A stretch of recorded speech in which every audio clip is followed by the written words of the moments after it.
Hello' students, আজি আমি আলোচনা কৰিম ক্লাছ 8-ৰ সমাজ বিজ্ঞানত থকা ইতিহাস খণ্ডৰ 6 নম্বৰ পাঠ ভাৰতবৰ্ষত ব্ৰিটিছ শাসনৰ প্ৰতিষ্ঠা, সম্প্ৰসাৰণ আৰু দৃঢ়ীকৰণ। এই পাঠটো আলোচনা কৰিম। এই পাঠৰ অন্তৰ্গত অনুশীলনীত থকা যিমানখিনি প্ৰশ্ন আছে গোটেইখিনিৰ উত্তৰ ইয়াত অতি সুন্দৰকৈ আলোচনা কৰা হ'ব। চ' তোমালোকে ক্লাছটো স্কিপ নকৰাকৈ শেষলৈকে চাই থাকিবা আৰু তোমালোকৰ সুবিধাৰ কাৰণে প্ৰশ্নৰ উত্তৰবোৰ একেবাৰে চুটিকৈ লিখি দিয়া হৈছে। এতিয়া আমি পলম নকৰাকৈ আৰম্ভ কৰিম। তোমালোকৰ অনুশীলনীৰ প্ৰথমত কৈছে উত্তৰ দিয়া। 1 নম্বৰত দিয়া আছে উত্তৰ দিয়া। ক নম্বৰ প্ৰশ্নত কি সুধিছে? ক নম্বৰ প্ৰশ্নত কৈছে যে ব্ৰিটিছ আৰু ফৰাচীৰ মাজত কিহৰ বাবে প্ৰতিদ্বন্দ্বিতা হৈছিল? তোমালোকে দেখা পাই আছা উত্তৰবোৰ কিমান চুটিকৈ লিখি দিয়া হৈছে। মানে ব্ৰিটিছ আৰু ফৰাচী এই দুটাৰ মাজত কিহৰ কাৰণে প্ৰতিদ্বন্দ্বিতা হৈছিল? কাৰণটো কি? উত্তৰ হ'ব ব্ৰিটিছ আৰু ফৰাচীৰ মাজত ৰাজনৈতিক আধিপত্য, এইটো এনেকৈ দিবা, ৰাজনৈতিক আধিপত্য বিস্তাৰৰ বাবে প্ৰতিদ্বন্দ্বিতা হৈছিল। ঠিক আছে, তোৰ পিছফালে তোমালোকে এনেকৈ দি ল'বা আধিপত্য। তাৰপিছত এতিয়া খ নম্বৰত দিয়া আছে যে প্ৰথম আৰু দ্বিতীয় কৰ্ণাটক যুদ্ধৰ সময়ত ফৰাচীসকলৰ গভৰ্ণৰ কোন আছিল? ভেৰি ইম্পৰ্টেণ্ট প্ৰশ্ন হয়। উত্তৰ হ'ব প্ৰথম আৰু দ্বিতীয় কৰ্ণাটক যুদ্ধৰ সময়ত ফৰাচীসকলৰ গভৰ্ণৰ জোচেফ ফ্ৰান্সিছ ডুপ্লে আছিল। মনত ৰাখিবা, জোচেফ ফ্ৰান্সিছ ডুপ্লে আছিল কি? ফৰাচীসকলৰ গভৰ্ণৰ প্ৰথম আৰু দ্বিতীয় কৰ্ণাটক যুদ্ধৰ সময়ত। ইম্পৰ্টেণ্ট হয়, মনত ৰাখিবা ভালকৈ। এতিয়া গ নম্বৰত কৈছে যে চিৰাজউদ্দৌলাৰ প্ৰধান সেনাপতি কোন আছিল? চিৰাজউদ্দৌলাৰ প্ৰধান সেনাপতি আছিল মীৰ জাফৰ। কোন আছিল? মীৰ জাফৰ আছিল। এতিয়া ঘ নম্বৰ প্ৰশ্নত তোমালোকক সুধিছে যে বংগৰ প্ৰথম গভৰ্ণৰ জেনেৰেল কোন আছিল? আটাইতকৈ ইম্পৰ্টেণ্ট প্ৰশ্ন, ভালকৈ মনত ৰাখিবা, পৰীক্ষাত আহিব। বংগৰ প্ৰথম গভৰ্ণৰ জেনেৰেল ৱাৰেন হেষ্টিং আছিল। মনত ৰাখিবা, বংগৰ প্ৰথম গভৰ্ণৰ জেনেৰেল কোন আছিল? ৱাৰেন হেষ্টিং আছিল। আৰু এই ঘ নম্বৰ প্ৰশ্নটো ইম্পৰ্টেণ্ট হয়, তোমালোকে ভালকৈ মনত ৰাখিবা। এতিয়া নেক্সট প্ৰশ্নত কৈছে কোনে সত্ৰবিলোপ নীতি উদ্ভাৱন কৰিছিল? উত্তৰ হ'ব লৰ্ড ডেলহাউছিয়ে সত্ৰবিলোপ নীতি উদ্ভাৱন কৰিছিল। ষ্টুডেণ্টছ, তোমালোকে সদায় তোমালোকৰ ক্লাছবোৰ পোৱাৰ কাৰণে তোমালোকে কি কৰিবা? ৰায়মনা ক্লাছেছ ইউটিউব চেনেলটো ছাবস্ক্ৰাইব কৰি ৰাখিবা। ইয়াত তোমালোকৰ সকলো বিষয়ৰ সকলো ক্লাছ সদায়ে দি থকা হয়। এতিয়া তোমালোকৰ অনুশীলনীৰ 2 নম্বৰত কৈছে শুদ্ধ উত্তৰ বাছি উলিওৱা। শুদ্ধ উত্তৰটো কি কৰিব লাগিব? বাছি উলিয়াব লাগিব। যে ক নম্বৰত কৈছে পণ্ডিচেৰী ব্ৰিটিছসকলৰ বাণিজ্য কুঠি আছিল। এইটো শুদ্ধ হয় নে অশুদ্ধ হয়? এইটো অশুদ্ধ হয়। পণ্ডিচেৰী ব্ৰিটিছসকলৰ বাণিজ্য কুঠি নাছিল। তাৰপিছত এতিয়া নেক্সট দিয়া আছে যে ফৰাচীসকলে চালাবত জঙক হায়দৰাবাদৰ নিজাম পাতিছিল। এইটো শুদ্ধ হ'ব। ফৰাচীসকলে চালাবত জঙক হায়দৰাবাদৰ নিজাম পাতিছিল, কথাটো শুদ্ধ হয়। তোমালোকে শুদ্ধ নে অশুদ্ধ হয় তোমালোকে প্ৰশ্নত কি কৰিবা? এনেকৈ শুদ্ধ হ'লে ৰাইট চিন দিবা আৰু ভুল হ'লে এনেকৈ কাটি দিবা। কাঠ পেঞ্চিলেৰে কাটি দি থ'বা, তেতিয়াহ'লে তোমালোকৰ উত্তৰবোৰ ৰেডি হৈ থাকিব। ঠিক আছে। এতিয়া গ নম্বৰত কি কৈছে? গ নম্বৰ প্ৰশ্নত কৈছে যে চিৰাজউদ্দৌলা আলীবৰ্দী খাঁৰ ডাঙৰ জীয়েকৰ পুত্ৰ আছিল। এই কথাষাৰ শুদ্ধ হয় নে অশুদ্ধ হয় তোমালোকে উলিয়াব লাগে। এই কথাটো অশুদ্ধ হয়। যে চিৰাজউদ্দৌলা আলীবৰ্দী খাঁৰ ডাঙৰ জীয়েকৰ পুত্ৰ নাছিল, ইয়াত অশুদ্ধ কথা হয় এইটো। তাৰপিছত এতিয়া ঘ নম্বৰত কৈছে যে পলাশী নামৰ ঠাইখন ভগীৰথী নদীৰ পাৰত অৱস্থিত আছিল। এই কথাটো শুদ্ধ হয়। ঠিক আছে। তাৰপিছত নেক্সট প্ৰশ্নত দিয়া আছে ৰেগুলেটিং এক্ট বংগৰ গভৰ্ণৰগৰাকীক গভৰ্ণৰ জেনেৰেল পদলৈ উন্নতি কৰে। এইটো শুদ্ধ হয়। তাৰপিছত নেক্সট কি কৈছে যে লৰ্ড ৱেলছলিয়ে সত্ৰবিলোপ নীতি পৰিৱৰ্তন কৰিছিল। এইটো অশুদ্ধ হয়। আমি ওপৰত অলপ আগত দেখিলোঁ যে লৰ্ড ডেলহাউছিয়ে কৰিছিল। লৰ্ড ৱেলছলিয়ে নহয়, কোনে কৰিছিল? ডেলহাউছিয়ে কৰিছিলে। এতিয়া কি কৈছে? 3 নম্বৰত কৈছে যে ক্ৰমানুসাৰে সজোৱা।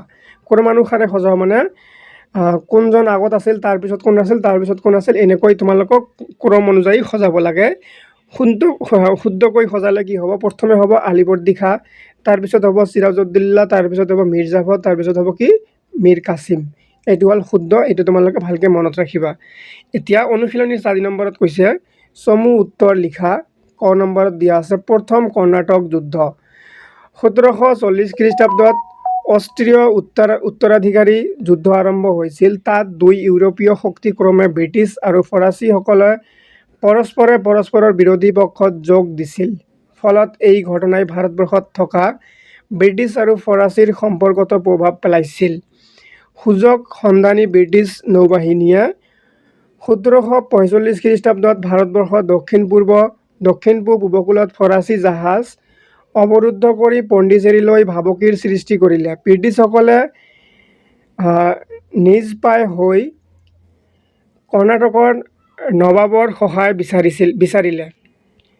কৰ্ণাটকৰ নবাবে ব্ৰিটিছৰ সহায়ৰ বাবে পঠোৱা প্ৰকাণ্ড সৈন্যবাহিনীয়েও ফৰাচীৰ হাতত পৰাজয় বৰণ কৰিছিল।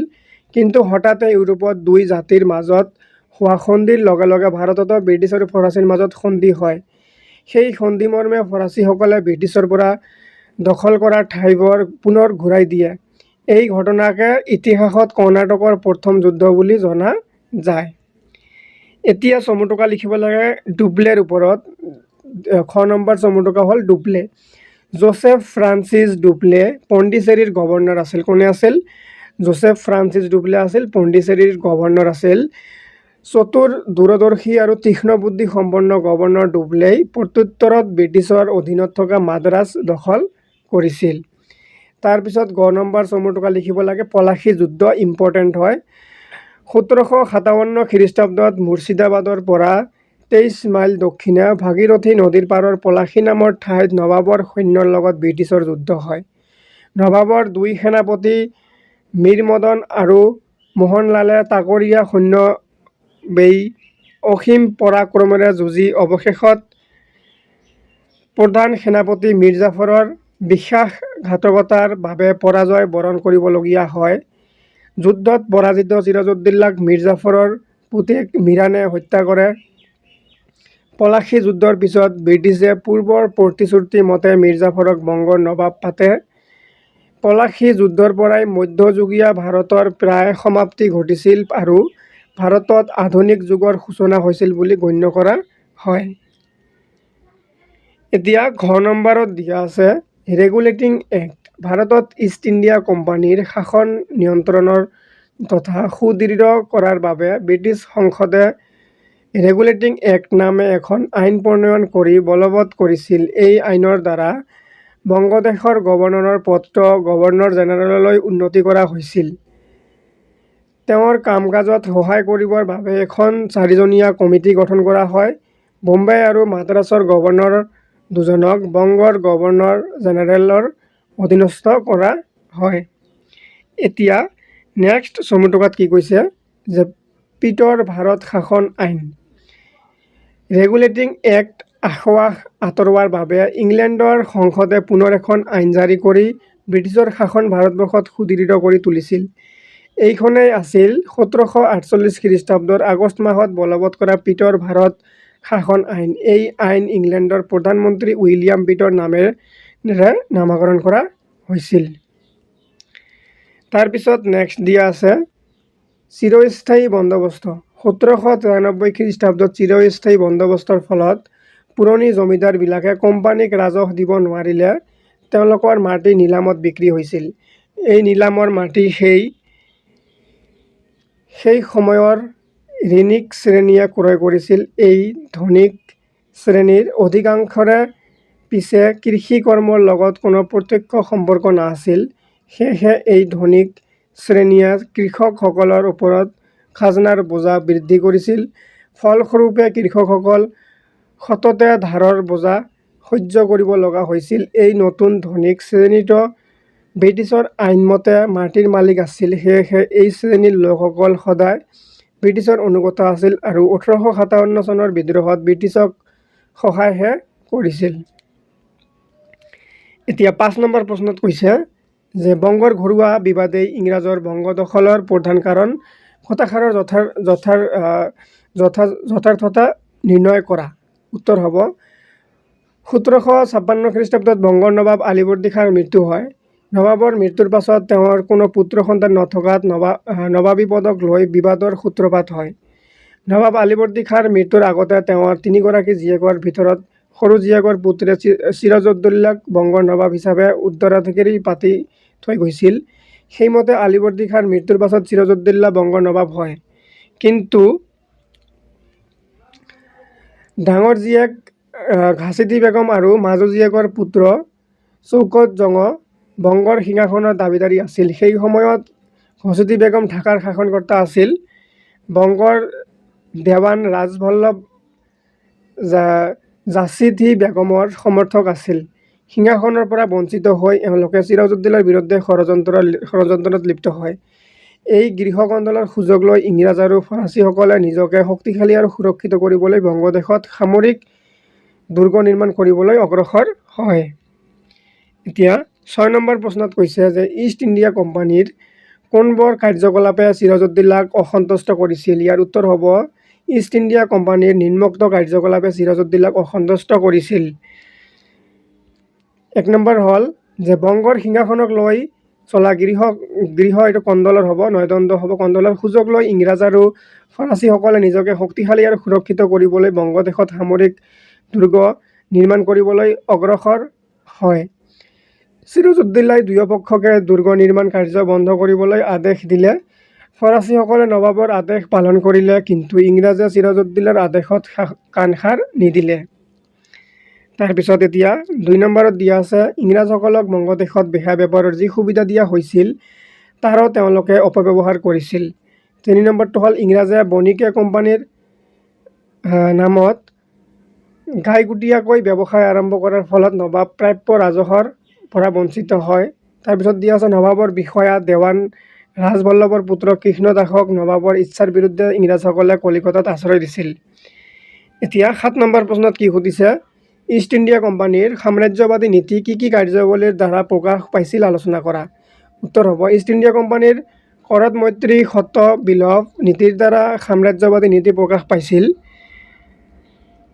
কৰদ মৈত্ৰী নীতিৰ চৰ্তসমূহ আছিল যে যি দেশীয় ৰজাই কৰদ মৈত্ৰী নীতি মানি ল'ব তেওঁলোকক ইংৰাজ সৈন্যবাহিনীয়ে সুৰক্ষা দিব, কিন্তু তাৰ বাবদ দেশীয় ৰজাই সৈন্যবাহিনীৰ খৰচ বহন কৰিব লাগিব। আকৌ কৰদ মৈত্ৰী নীতিৰ অন্তৰ্ভুক্ত ৰাজ্যৰ ৰজা অকৰ্মণ্য বুলি পৰিগণিত হ'লে তেনে দেশীয় ৰজাক কোম্পানীৰ চৰকাৰে ক্ষমতাচ্যুত কৰিব পাৰিব আৰু ৰাজ্যখন ব্ৰিটিছ চৰকাৰৰ পোনপটীয়া শাসনৰ তললৈ যাব। তাৰপিছত দিয়া আছে যে সত্ত বিলোপ নীতিৰ জৰিয়তে ব্ৰিটিছে কিছুমান দেশীয় ৰাজ্যৰ ৰজা সত্ত বিলোপ কৰিছিল। সত্ত বিলোপ নীতিয়ে ভাৰতবৰ্ষৰ ব্ৰিটিছ চৰকাৰক অতিশয় শক্তিশালী কৰি তুলিছিল।